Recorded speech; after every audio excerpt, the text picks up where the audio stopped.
Mis amados hermanos, estamos durante todo este mes de enero compartiendo familias visionarias.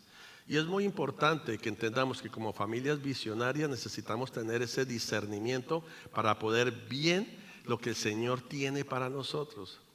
Pero esta semana el Señor ha obrado mucho en mi corazón.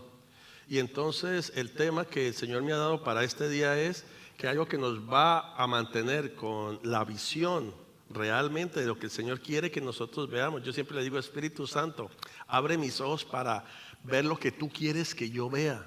Yo necesito ver, Espíritu Santo, lo que tú quieres, lo que el Padre quiera que yo vea. Pero hay algo que el Señor depositó en mi corazón y es para que tengamos una visión, seamos familias visionarias. Hay un principio bien importante que he encontrado y que se los quiero compartir, que está siendo de mucha bendición para mi vida. Y son dos principios: que tengamos humildad y confianza en el Señor. Amén. Y ese es el título hoy de la palabra: humildad y confianza en Dios. Y fue porque yo venía ya pensando en todas estas cosas, venía orando. Y entonces, fíjense que el día jueves en la mañana estaba terminando yo mi lectura bíblica, la que estamos haciendo congregacional. Y resulta que me entró un correo electrónico, un email, de un devocional que llevamos por años aquí, que se llama Nuestro Pan Diario, que por ahí hay unos libritos. Y entonces me llamó mucho la atención porque básicamente estaba usando el mismo versículo que yo había usado la noche anterior para compartir el miércoles.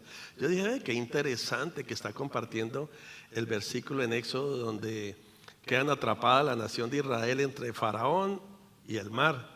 Y yo dije, qué interesante. Y entonces cuando lo leí me llamó mucho la atención de que hablaba sobre el sufrimiento. Y entonces hay una parte que les quiero compartir porque yo dije, wow, esto va de acuerdo a lo que el Señor está tocando en mi vida. Y les voy a leer textualmente lo que encontré allí. Ustedes lo pueden encontrar también en línea, lo que decía el jueves. Y dice lo siguiente: Marcos era un joven pastor. Una mañana su hijo murió mientras jugaba a la pelota con él. Quedó devastado y aún lamenta la pérdida. Pero su dolor lo hizo un pastor más compasivo. Y yo dije, wow, qué tremendo eso. Porque perder un ser querido, un hijo, eso es cosa fuerte. Y me imagino el dolor porque él dice que aún lo recuerda. Pero dice, pero su dolor lo hizo aún más compasivo. O sea que algo ocasionó que él se volviera más compasivo, y me imagino que él empezó a ayudar personas que pierden seres queridos. Algo pasó en su corazón. Pero también nombraba ahí el autor del devocional a un hombre que es un misionero, que yo he escuchado mucho de él, ya murió en el año 1963. Se llama A.W. Tozer, y dice lo siguiente: es dudoso que Dios pueda bendecir en gran manera a un hombre si antes no lo ha herido profundamente. ¡Wow! Y esto sí me causó. Es dudoso que Dios pueda bendecir en gran manera a un hombre si antes no lo ha herido profundamente. Entonces yo dije, wow, qué tremendo. Porque significa que el sufrimiento Dios lo usa para algo en provecho del creyente o de la persona. Y entonces yo me pregunté, ¿cómo el sufrimiento me ha ayudado a crecer? Fue una pregunta. ¿Será que el sufrimiento me ha ayudado a crecer? Y yo me empecé a mirar sufrimientos de mi vida. Yo dije, definitivamente me ha hecho crecer. Y la pregunta es, ¿a ustedes los ha hecho crecer el sufrimiento? Amén, ¿cierto que sí? Y yo dije, sí, el sufrimiento a mí me ha hecho crecer. Y gloria a Dios que estamos en Cristo Jesús. Porque si no estuviésemos en Cristo Jesús hubiera sido un desastre completo. Pero Dios con su amor nos llamó en Cristo Jesús para ayudarnos a entender que en el sufrimiento el Señor nos lleva a unos niveles. Entonces, estaba también estudiando otro pasaje, 1 Samuel 30. Qué poderoso ese capítulo, 1 Samuel 30, porque allí nos dice que el rey David estaba angustiado porque sus soldados hablaban de apedrearlo. Angustia, sufrimiento. Me devoré todo el capítulo. Yo dije, ¿qué es esto? Porque encuentro realmente el proceso en la vida de David en ese capítulo. Pero más que eso es cómo él respondía ante el sufrimiento. Yo dije, qué extraordinario. Pero ¿qué sucedió? Esto es una introducción. ¿Qué sucedió? David llegaba de la guerra con todos sus hombres y llega a una ciudad que se llama Ziklag. es donde tienen a toda su familia. David, vienen de la guerra y cuando llegan, ¿qué encuentran? Está completamente quemada. Y han secuestrado a todas sus familias, a todos sus hijos se los han llevado. ¡Qué dolor! Dice que en ese momento, imagínense ustedes los valientes de David, que sabemos que era gente pero tremenda. David también. Dice que lloraron y lloraron hasta que ya no podían más llorar. Eso me impactó, porque dije, ¿cómo es que David con sus valientes lloraron y lloraron hasta que es que ya no les salía donde llorar? De ver el dolor de ver su ciudad quemada, les quitaron todo y se llevaron a todos sus enseres, sus familias, sus hijos. Eso fue un gran dolor. Pero encima de eso, sus soldados se van contra David, porque desafortunadamente siempre hay que buscar un culpable. Y lo señalan y dicen, te vamos a apedrear. Entonces aún más, imagínense, David tan angustiado, cansado que venía, y que se le venga su misma gente a decirle, es culpa tuya. Entonces dice que él estaba muy angustiado, que él estaba ya muy angustiado. Entonces miremos esto, qué tremendo, porque aquí es donde van a venir dolores, pero algo que yo entendía es cómo va a reaccionar nuestro corazón. ¿Sí? En los momentos difíciles, como en el de David, que viene el señalamiento, él no tuvo la culpa, pero a alguien había que echarle la culpa en ese momento y se descargan con él, sus mismos hombres, los que han estado con él. Entonces David, que es un hombre de guerra, un hombre pero valiente, en ese momento cuando se ven los hombres, ¿qué opción tiene? Pues sacar su espada y decirle, ustedes no saben que yo maté el gigante, ustedes no saben lo que yo puedo hacer, y encenderse con ellos a espada, ¿cierto? Se espera una reacción de esa, porque son injustos, porque no están diciendo las cosas. Pero sabe que David no hace eso. ¿Qué hace David? Dice que David se fortaleció en el Señor su Dios.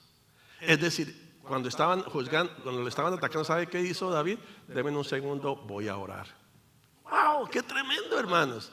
Que en cualquier circunstancia que nosotros tengamos, bien sea de rechazos, de problemas, de situaciones, podamos decir, ok, eso no es verdad lo que me están diciendo, esa situación, pero voy a ir a orar. Porque David en medio de eso se fortalece en el Señor su Dios, dice la Escritura. Y al fortalecerse en el Señor, tu Dios le hace preguntas al Señor. Qué extraordinario, porque le dice, Señor, debo de ir a buscarlos. Y el Señor le dice, vaya, acciona, tienes que accionar. Le dice, ve, porque ciertamente te los entregaré. ¡Wow! ¿Vio? Qué actitud tan impresionante, porque en vez de meterse en ese asunto, yo voy a buscar del Señor y el Señor me da la salida y me da la victoria. ¿Por qué? Porque él se fortaleció en el Señor su Dios. En medio del sufrimiento, en medio del dolor, David estaba creciendo. Y eso es muy importante, porque el Señor muchas veces permite el sufrimiento. Si lo tomamos de la mano del Señor, vamos a crecer. Porque si no, nos podemos quedar en el círculo del dolor. Y entonces ahí es donde perdemos. Pero ustedes lean ese capítulo. Yo decía, wow, me gustaría juntarme con 2, 3 hermanos para una tarde aquí y degustarnos de ese capítulo y de otros más. Porque cuando leí todo ese capítulo podía ver cómo David tiene facetas de que muestra su corazón. Ese corazón conforme al corazón de Dios. Pero ese corazón conforme al corazón de Dios no salió de la noche a la mañana. Hubo un proceso de formación. Se dejó moldear su corazón por el Señor. Porque ahí ocurren un montón de cosas, pero siempre sale lo mejor de David y no lo peor de él. Amén. Y eso es lo que el Señor ponía en mi corazón, ¿cierto? Porque he tenido momentos en estos 21 días, gloria a Dios que los teníamos, y durante esta etapa de mi vida, dolor en el corazón, pero ahí es donde podía encontrar al Señor que me decía, va a venir un tiempo, en este tiempo de que estés completamente confiado en mí, que estés rendido completamente de mí. Y entonces podía encontrar en David que él se fortaleció, se humilló en el Señor y logró tener ese corazón humilde. ¿Para qué? Para que ante cualquier evento, hermanos, salga lo mejor de nosotros y no lo peor de nosotros. Amén. Porque ¿qué quiere el enemigo? ¿Qué quieren las circunstancias? Que salga lo peor de uno. Y a veces la hemos regado, ¿cierto? Yo la he regado. Pero el Señor me está llevando en este proceso. Entonces entiendo que son procesos, hermanos, que vienen a nuestras vidas. El apóstol Pedro nos lo dice, que nosotros seremos, ¿qué? Probados. Dice que así como se prueba el oro que es precioso, que se prueba ¿con qué? Con fuego. Dice con fuego. Así mismo nosotros, porque somos preciosas para el Señor, amén. Entonces vamos a pasar por ese fuego. Pero lo hermoso, ¿sabe qué es? Que el Señor nos dice que cuando pasemos por el fuego, Él estará con nosotros, amén. Que cuando pasemos por las aguas, Él estará con nosotros. Entonces, en los procesos, por dolorosos que sean, lo más importante es que el Señor esté con nosotros, amén. Para pasar esos procesos, porque David los pasó, fue con el Señor, porque por eso encontramos todos los salmos, los pasó con el Señor, para poder tener un corazón conforme al corazón de Dios. Y entonces, cuando me vino ese pensamiento y miré el texto de Pedro de que se prueba el oro, yo dije, pero bueno, y Pedro sí tendrá insignias como David del sufrimiento. Y yo dije, bueno, vamos a mirar cómo está Pedro, que conocemos tantas historias del apóstol Pedro, ¿cierto? Y entonces en Mateo 16:13 empecé a encontrar procesos del apóstol Pedro. Y aquí nos dice lo siguiente: cuando llegó Jesús a la región de Cesarea de Filipo, preguntó a sus discípulos diciendo, ¿quién dicen los hombres que es el Hijo del Hombre? Y ellos dijeron, unos Juan el Bautista y otros Elías, pero otros Jeremías o uno de los profetas. Él les dijo, ¿y vosotros quién decís que soy yo? Respondiendo Simón Pedro dijo, tú eres el Cristo, el Hijo del Dios viviente. Y Jesús respondiendo le dijo, bienaventurado eres Simón, hijo de Jonás, porque esto no te lo reveló carne ni sangre, sino mi Padre que está en los cielos. Amén. ¡Wow! ¡Qué exaltación la que viene al apóstol en medio de sus compañeros! Pero dice, Pedro, tú estás realmente en la revelación del Padre, porque eso no te lo reveló cualquiera. Esto es revelación del cielo, de mi Padre. Pedro, tú estás a un nivel. Y entonces ahí el Señor le dice, pues Pedro, ahora te diré que tú te llamas Pedro y sobre ti edificaré mi iglesia. ¡Wow! Eso fue poderoso lo que vino para la vida de Pedro. Y unos versículos más adelante, cuando seguimos leyendo el texto, el Señor Jesucristo comenzó a decirles, yo voy a ir a Jerusalén, voy a tener sufrimiento, voy a morir, me van a matar, pero yo resucitaré al tercer día. Les comparte a todos sus muchachos, preparándolos para el momento difícil que iba a venir ese jueves por la noche, que lo iban a arrestar y se lo iban a llevar.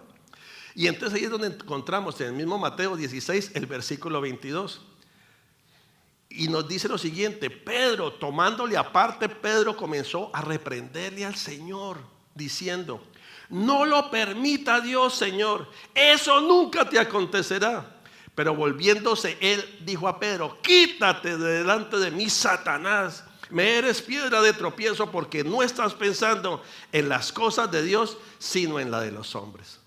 ¡Ey, qué tremendo! Eso es un regaño. Qué tremenda disciplina la que le metió el Señor a Pedro, pero fue con toda. Y básicamente le dijo, quítate diablo de aquí. Ni siquiera le dijo Pedro, quítate de aquí. Yo decía, wow, qué momento, porque unos versículos atrás estaba la exaltación, pero ya después atrás Pedro se descompensó completamente. Y entonces pensé yo, ¿no sería que Pedro se llenó de orgullo en el momento de la exaltación, en todo lo que le dijo el Señor? Y se sintió con el derecho de reprender al mismo maestro, al Señor, de reprenderlo. Y entonces, en ese momento, el pensamiento que vino a mi vida es, ¿cuál fue la reacción de Pedro? En ese momento decir, oh no, pero esto es muy injusto. ¿Cómo es posible, Señor, que me vengas delante de todos a dar semejante reprensión? Si yo era lo que quería hacerte un bien y yo quería hacerte esto y lo otro. ¿Cierto? ¿Y sabe qué? Mejor me voy. Ya aquí no hay nada que hacer. Sigue tú con tu ministerio, porque recuerdan que había un grupo de discípulos que Jesús les estaba dando la doctrina, hablándoles de la doctrina del reino. ¿Y qué dijeron ellos? Uy, qué palabra tan dura. Mejor nosotros nos vamos. ¿Recuerdan ese texto? Que se fueron un montón de discípulos porque dijeron, esto está muy difícil, esto está muy duro. Y dice que Jesús, ¿qué hizo? Se devolvió a los 12 y les dijo, ¿ustedes quieren irse también? ¿Ustedes también les parece muy duro este caminar? Miren a ver. Entonces, la reacción de Pedro sería esa misma en cuanto a recibir la disciplina, el sufrimiento del Señor, que fue bien fuerte. Pues esa fue una pregunta que yo me hice. ¿Qué haría Pedro? ¿Cierto? Porque fue dura la reprensión, la disciplina que le hizo. De tal vez él no se merecía ese impacto que iba a venir a su vida. Entonces, hermanos, encuentro también, hermanos, que la disciplina, nos dice esto en la palabra, en Hebreos 12:11.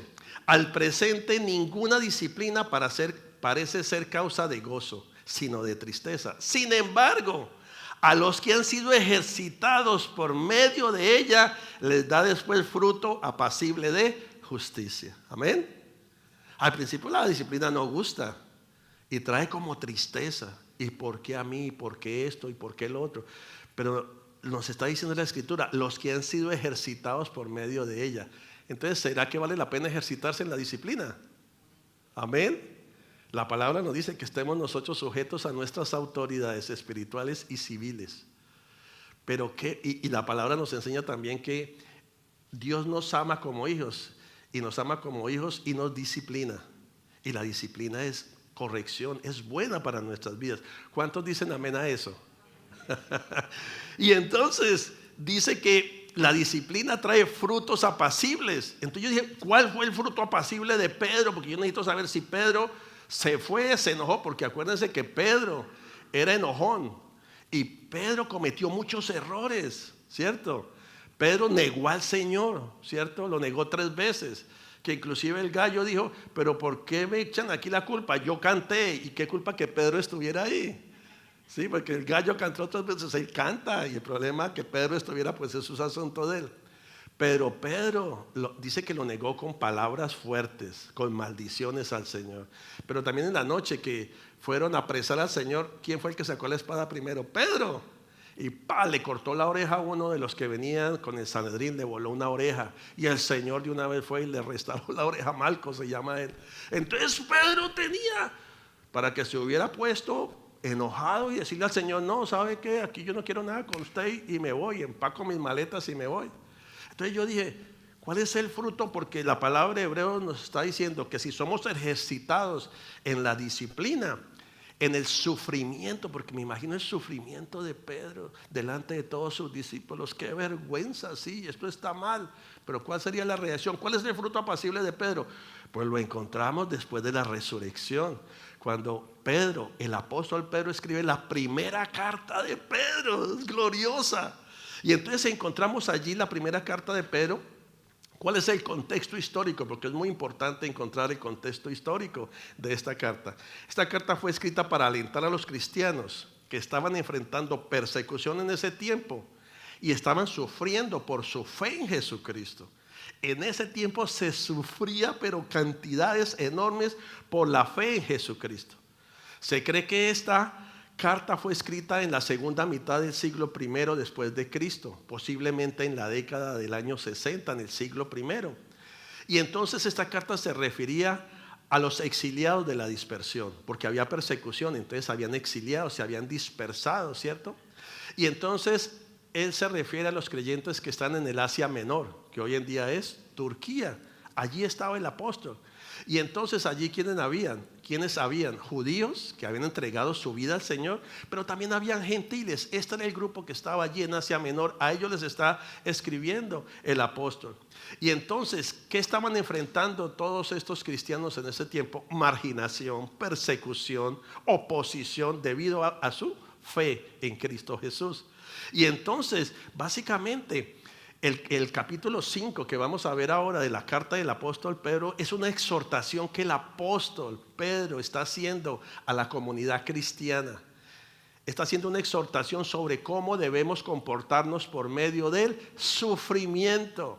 Y cuando entonces yo leo este contexto digo, Pedro aprendió de la disciplina del Señor porque tiene las insignias para escribir esta carta a nosotros y nos da una receta y nos dice cómo debemos de comportarnos ante el sufrimiento. Se necesitan 3 principios: humildad, vigilancia y confianza en Dios. Amén. Humildad, vigilancia. ¿Qué es vigilar? Orar, comunión con el Señor. También lo que vamos a hacer en el aposento alto, vamos a estar vigilando esta noche, ese día, y confianza en Dios. Son 3 principios que él dice. Si ustedes reúnen esto, le está diciendo perdón a los cristianos que están ahí sufriendo.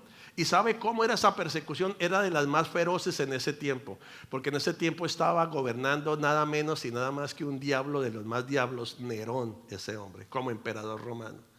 Ustedes se imaginan que este hombre perverso, puro diablo, hermanos, tomaba a los cristianos y cuando tenía sus fiestas en su palacio, tomaba a los cristianos que los agarraban y los ponían como teas humanas para alumbrar sus fiestas. Les echaban petróleo, les echaban el combustible y los prendían y los quemaban vivos. Usted se imagina esa persecución que estaban pasando nuestros hermanos en ese tiempo, y a ellos son los que les está escribiendo el apóstol Pedro. No estaban pasando cualquier cosa menuda, era una persecución fuerte lo que tenían ellos.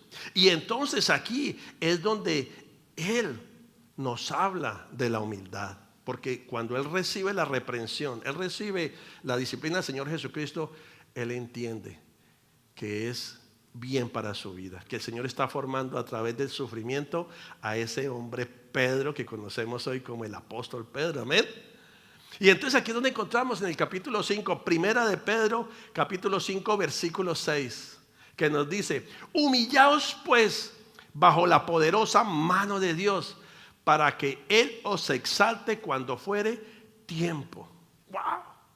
El apóstol le está llamando a someternos bajo la poderosa mano de Dios. Y esa poderosa mano de Dios está haciendo referencia a esa mano poderosa de Dios que sacó a la nación de Israel de Egipto, que lo sacó con mano poderosa, que al faraón le mandó todas esas 10 plagas para ablandarle ese corazón. Lo sacó como mano poderosa, abrió el mar rojo. Entonces sometámonos, pero ¿cómo? Humillados. Humillémonos y sometámonos, dice, bajo la poderosa mano de Dios, para que Él os exalte cuando fuere tiempo. ¿Cuándo Dios me va a exaltar? Cuando yo quiero. ¿Cuándo debo exaltarme yo? Cuando yo quiero. No, cuando sea el tiempo de Dios. Si Él me quiere exaltar, Él me va a exaltar. Amén. Eso tiene que ver también con lo que es la vida eterna. Pero realmente está haciendo un llamado, una exhortación. Entonces el principio es de lo que nos está diciendo el apóstol, que aunque los creyentes sufran ahora, Dios mismo los va a exaltar en el tiempo adecuado. Aunque suframos ahora, va a haber una exaltación. ¿Cuándo? En el tiempo adecuado. Y sigue en el versículo 7 de primera de Pedro diciendo algo muy poderoso cuando nosotros estamos bajo sufrimiento, independientemente de cualquier área de nuestra vida que estemos atravesando. Nos dice: echando toda vuestra ansiedad. ¿Sobre quién? Sobre Él, porque Él tiene cuidado de vosotros. Amén. Echando toda vuestra ansiedad. El verbo echando implica una acción decisiva. ¿Sabe qué? Descargar todas las cosas. Cuando usted echa, porque es una palabra que uno dice, bueno, echar. Yo echo todas mis ansiedades sobre Él, le entrego todo, absolutamente todo. ¿Por qué? Porque Él tiene cuidado de nosotros. Nos humillamos, venimos humillados y echamos todas nuestras cargas ante Él, todas las ansiedades, porque Él tiene cuidado de nosotros.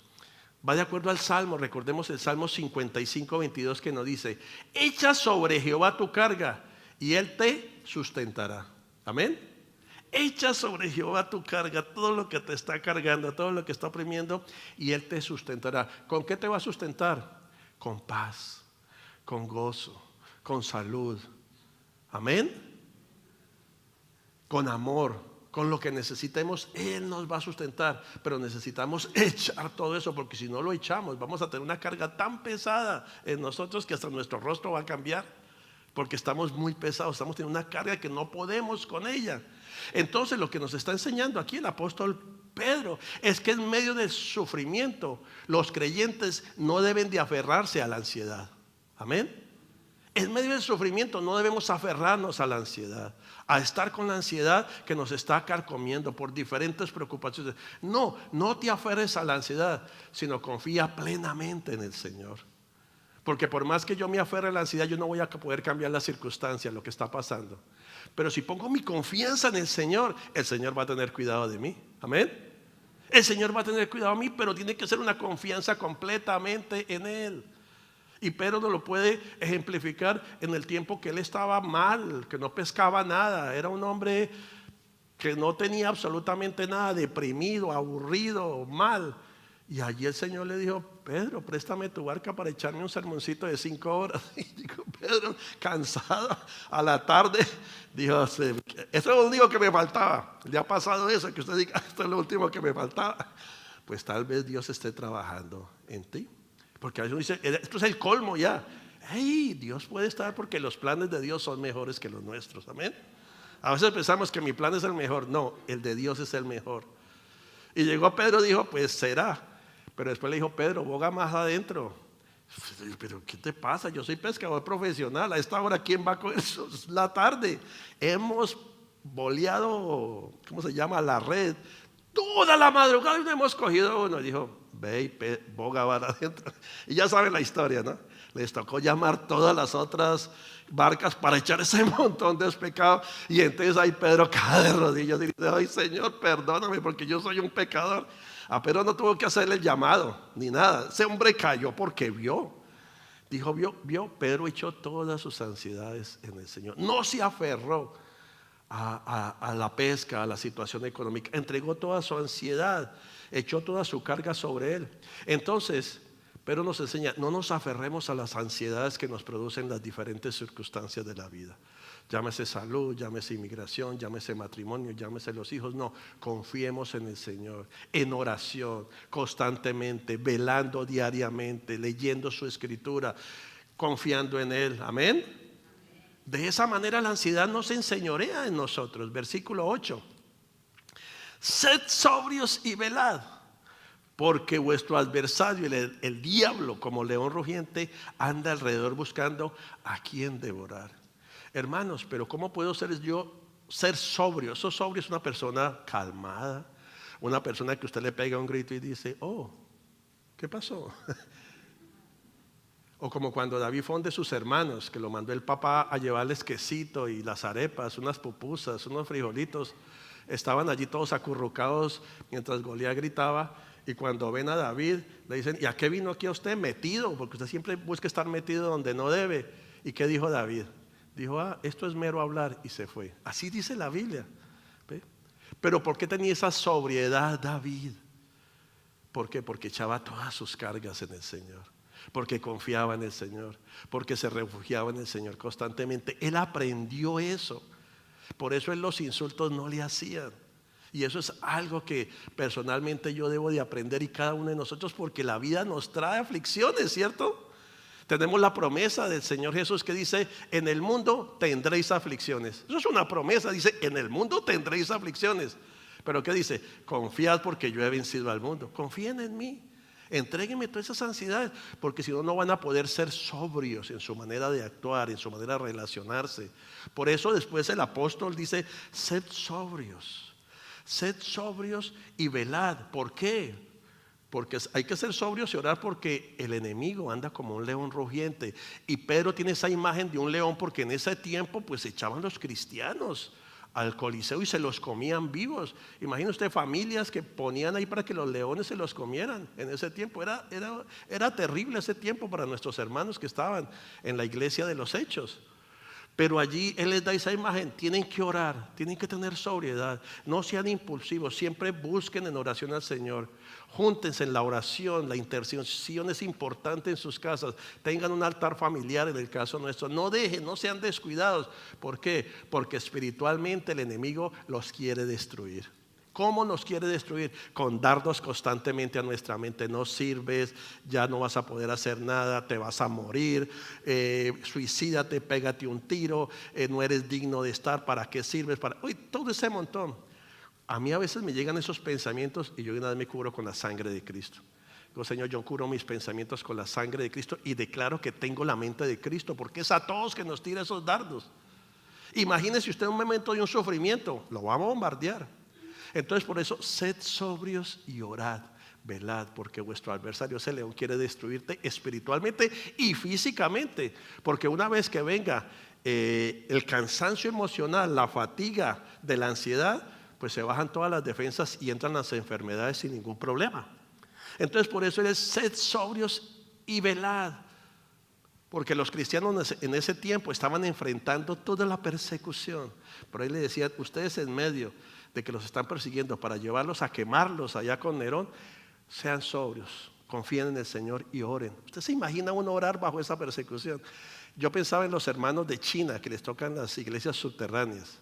En Vietnam estuvimos en una iglesia subterránea exponiéndonos a que llegara el ejército, porque allá entramos encubiertos a predicar en esa iglesia. Qué presencia la del Señor en esa iglesia subterránea. Ellos adoran, eso fue una experiencia gloriosa. Pero así ellos predican el evangelio. Ni decir en Corea del Norte cómo estará eso, que no les permiten predicar la palabra del Señor. Entonces ve, sed sobrios, pero para ser sobrios hay que entregar todas las ansiedades al Señor, no dejarnos aferrarnos a las ansiedades. Y sigue el apóstol Pablo en el versículo 9, al cual resistid firmes en la fe, sabiendo que los mismos padecimientos se van cumpliendo en vuestros hermanos en todo el mundo. Hermanos, la resistencia contra Satanás no es con poder humano, sino con una fe firme en el Señor. Amén. En una oportunidad, cuando yo estaba recién convertido, yo fui y le testifiqué a unos amigos de que ya conocía a Cristo, que el Señor estaba haciendo tantas cosas que me estaba volviendo otra vez a la vida. Y le dije, y hablaron sobre el demonio y todo esto. Y dijo, de verdad, dijo, yo no tengo necesidad de ir allá a esas iglesias cristianas, que esto y lo otro. Y me dijo, yo me estoy leyendo este libro, se llama algo, ya me acordé, La filosofía del mestizo, un libro todo raro. Y me dijo, mire, cuando usted siente una presencia rara en su casa, yo lo que hago es que dice, me quito, uno dice en el cincho, nosotros decimos la correa. O sea, yo me quito la correa y cojo al demonio y le doy juguete y lo saco de la casa.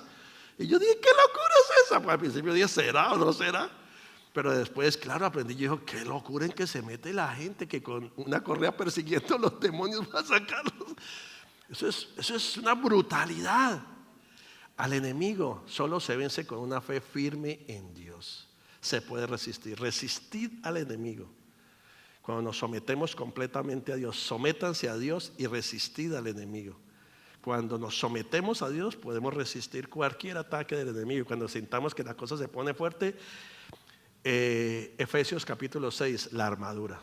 Tomamos esa espada del Espíritu, el escudo de la fe, nos ponemos el casco de la salvación, la coraza de justicia, los zapatos del apresto del evangelio. Entonces tenemos armas espirituales, pero en fe. Todo lo hacemos en fe, porque esa es la resistencia.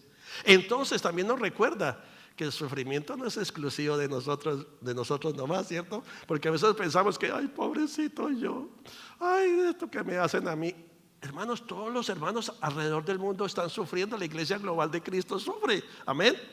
No es exclusivo de nosotros, compartimos el mismo sufrimiento, toda la iglesia global de Jesucristo compartimos el mismo sufrimiento, porque Él dice, estos mismos padecimientos se van cumpliendo en vuestros hermanos en todo el mundo. Entonces, hermanos, ánimo y fortaleza porque no estamos solos en la lucha, amén. Cuando alguien le diga, hermano, ¿y usted cómo está? Usted no diga así como el chavo, ahí en la lucha. Ahí en la lucha estamos, hermanos. Está fuerte, pero aquí estamos. Porque a veces utilizamos esa lucha como, ay, que ya saca. No, ahí en la lucha estamos, hermanos. Sabemos que el Señor nos está perfeccionando, que el Señor está, a través de este problemita, el Señor está sacando lo mejor de mí y no lo peor de mí. Amén. Lo mejor de mí a través de este sufrimiento. Sí, la regué, cometí errores, pero estoy aprendiendo de los errores para que no salga lo peor de mí, sino lo mejor de mí. Que en mi hogar salga lo mejor de mí y no lo peor de mí cuando me empujen esos botones, porque a veces me empujan esos botones. Una oportunidad yo les compartía, creo que en la clase de discipulado, uno de mis hijos, porque los hijos le sacan a uno las canas verdes, ¿cierto? A ratos. Y entonces en una oportunidad, uno de mis hijos, me llevó hasta el punto. Y teníamos en esos tiempos recién comprada esa televisión flat, estaban de moda y estaban ahí. Y fue tanto la furia, hermanos, que yo tenía, que yo dije, ¡pah! Y le di un puño al televisor. Se salió ahí la curva esa de la economía para abajo. Se quebró ese televisor. Y después, qué arrepentimiento, qué dolor, porque dije, delante de mis hijos haber hecho eso sí fue lo peor. Salió lo peor de mí cuando me tocó el botón, cuando me dijo las cosas y entonces, ¿sabe qué? Yo dije, amada familia, les pedí perdón y les dije, nos vamos a quedar un montón de tiempo con el televisor así para recordarme eso, que eso no se hace. Y yo necesito trabajar en eso, porque yo no puedo hacer eso, que me toquen el botón que yo no quiero y reaccionar. Y así se quedó un montón de tiempo hasta que dije, papá, cambia ese televisor, ya traiga algo diferente. Pero eso me ayudó a mí a decir, tengo que salga. Y más, esto lo aprendí, realmente, que salga lo mejor de mí y no lo peor de mí. En David salió lo mejor de él y no lo peor. Pero ¿cómo lo aprendió David? Procesos. Saúl lo perseguía para matarlo, le mandó una lanza para clavarlo en la pared. Pero empezaron a salir cosas extraordinarias de David, que teniendo a Saúl para matarlo, porque se escondían en una cueva. Imagínense que se escondían en la cueva, en lo más profundo de la cueva, y ahí era donde hacían necesidades, y David escondido con sus valientes, y ahí fue cuando llegó Saúl. Imagínense en ese olor tan asqueroso, y de papayita está Saúl para volarle la cabeza, y David decía, no, yo no le voy a tocar, yo no voy a tocar al ungido. Solamente le tocaba un pedacito, le cortaba un pedacito de manto, y después cuando se iban le decía, ¡hey Saúl, mira! Tú me persigues a mí. ¡Qué corazón, hermano! Y los valientes le decían, mátelo, córtele la cabeza. Mire, ahí está. Eso es de Dios. Si Dios no lo puso allá, ahí está. Y David decía, no, líbreme el Señor de tocar al ungido. ¡Qué corazón, hermanos! Y lo está persiguiendo para matarlo. Entonces David nos enseña que vamos a sufrir, vamos a tener dolor, pero que en ese momento recordemos que salga lo mejor de nosotros, hermanos, y no lo peor. Pero para eso necesitamos humillarnos bajo la poderosa mano de Dios, para que podamos ser sobrios y orar y velar. Amén. Esa sobriedad la necesitamos, porque sin sobriedad usted va y golpea el televisor también, o rompe los platos, o le tira un plato por allá a alguien. ¿Por qué? Porque es la naturaleza humana, es la naturaleza humana. Así reaccionamos nosotros los humanos. Entonces, ánimo y fortaleza. Versículo 10. Mas el Dios de toda gracia, que nos llamó a su gloria eterna en Jesucristo, después que hayáis padecido un poco de tiempo, Él mismo os perfeccione, afirme, fortalezca y establezca. ¿Cuántos dicen amén a este versículo, hermanos?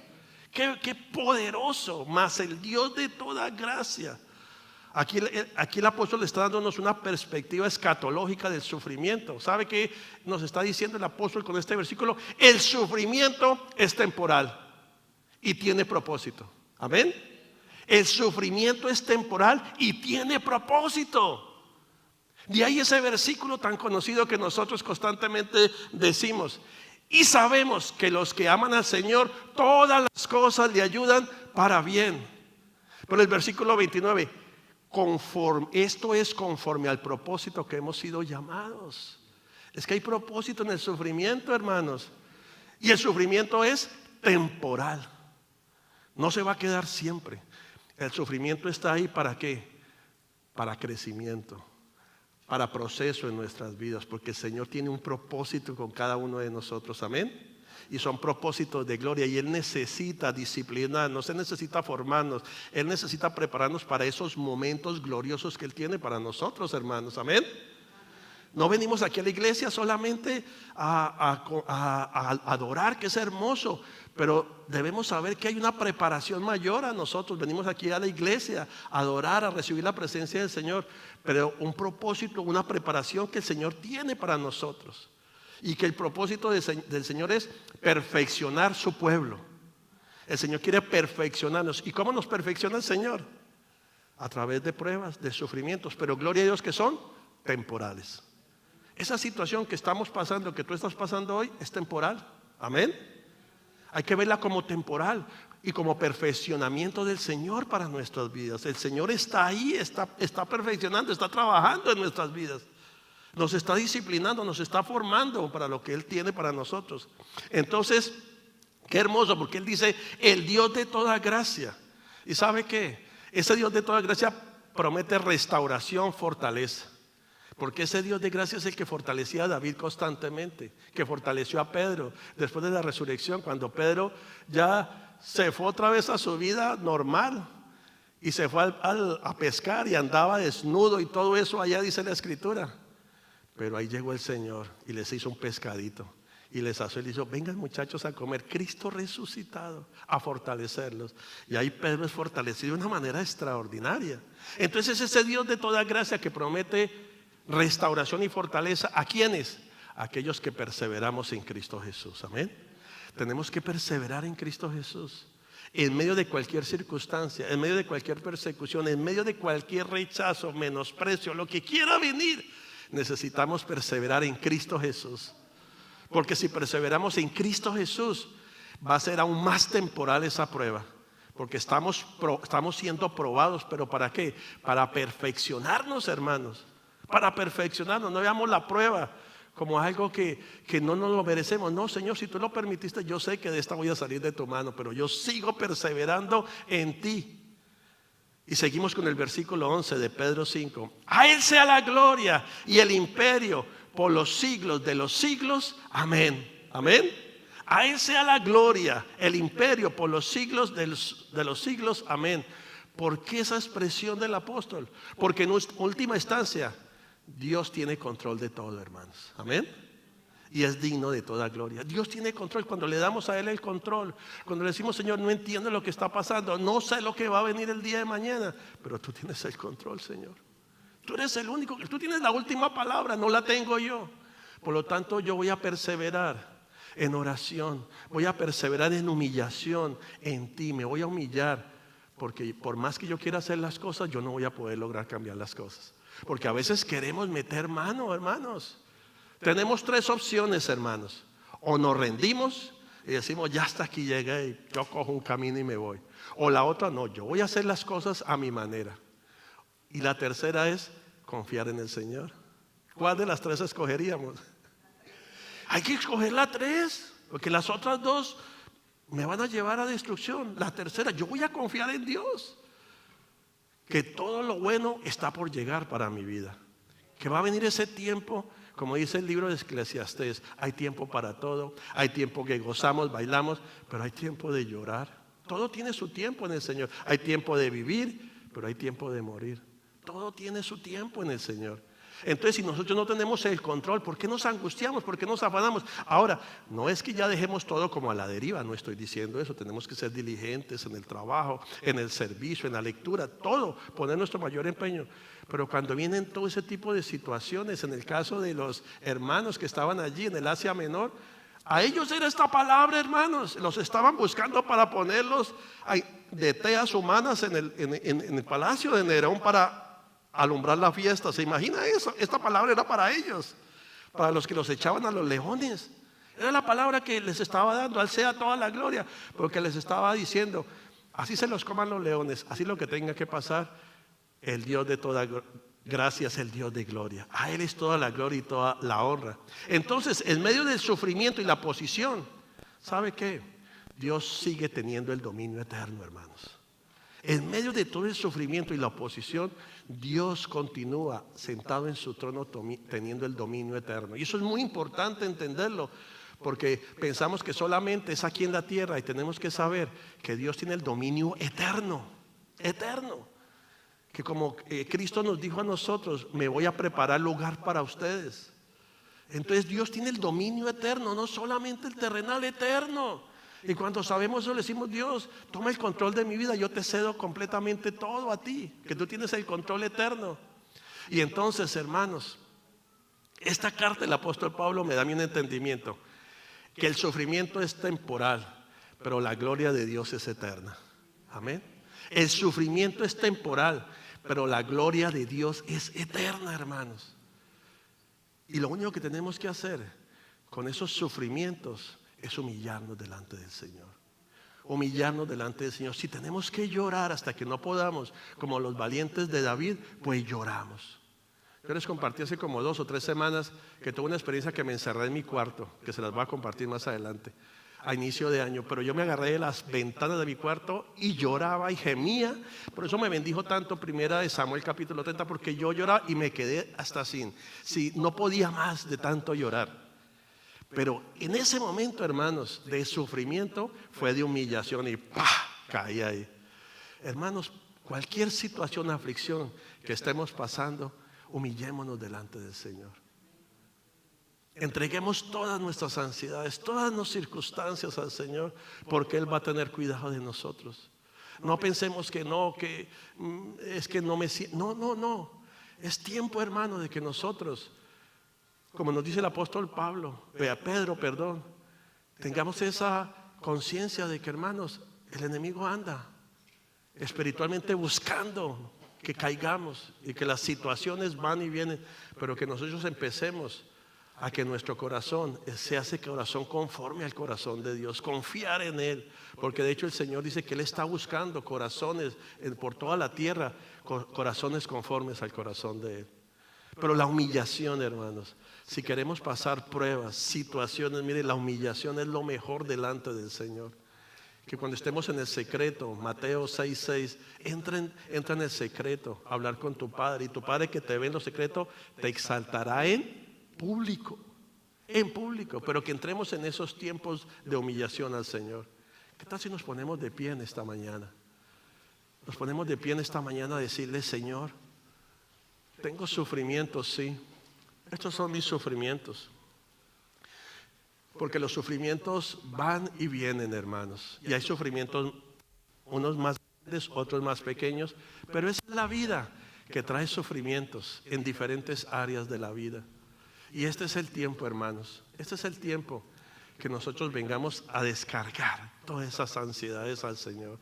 Todas esas ansiedades con nuestra pareja, en nuestro matrimonio.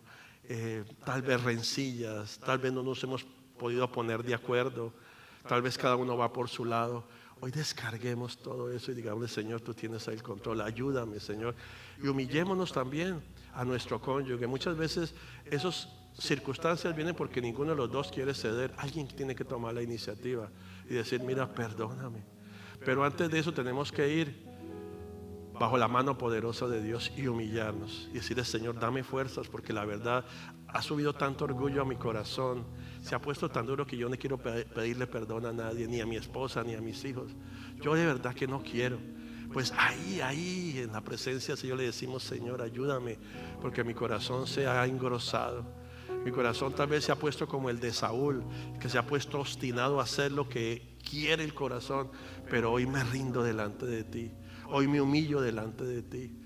Esas situaciones que han venido, Señor, que yo me he enojado tanto, Señor, perdóname porque yo me he enojado contigo, pero eso lo has permitido tú porque tienes un peso mayor de gloria. Esas breves tribulaciones, dice el apóstol Pablo, producirán un peso mayor de gloria, pero yo me he enojado, no las he entendido.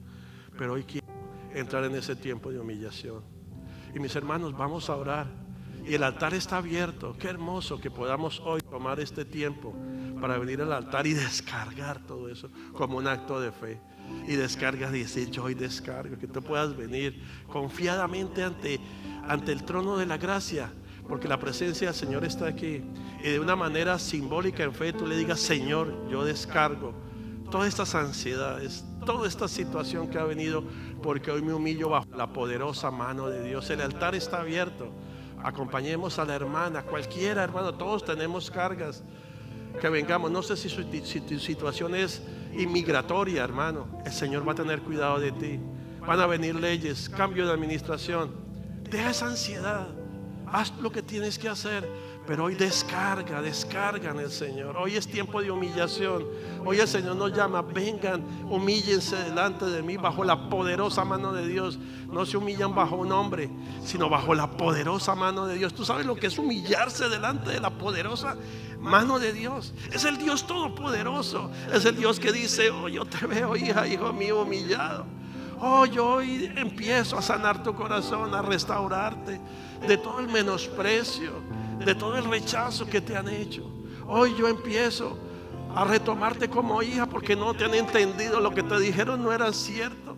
Hoy tomo ese abandono del que fuiste parte. Hoy te tomo como hija, porque no te entendieron, porque te rechazaron, te incomprendieron.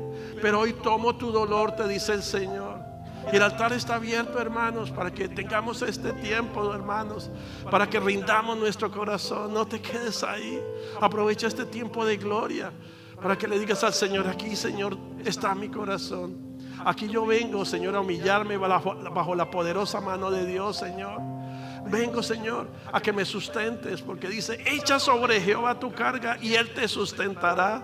Y el Señor quiere sustentarnos hoy, sustentarnos con paz en medio. del sufrimiento, sustentarnos con gozo, sustentarnos con aprobación.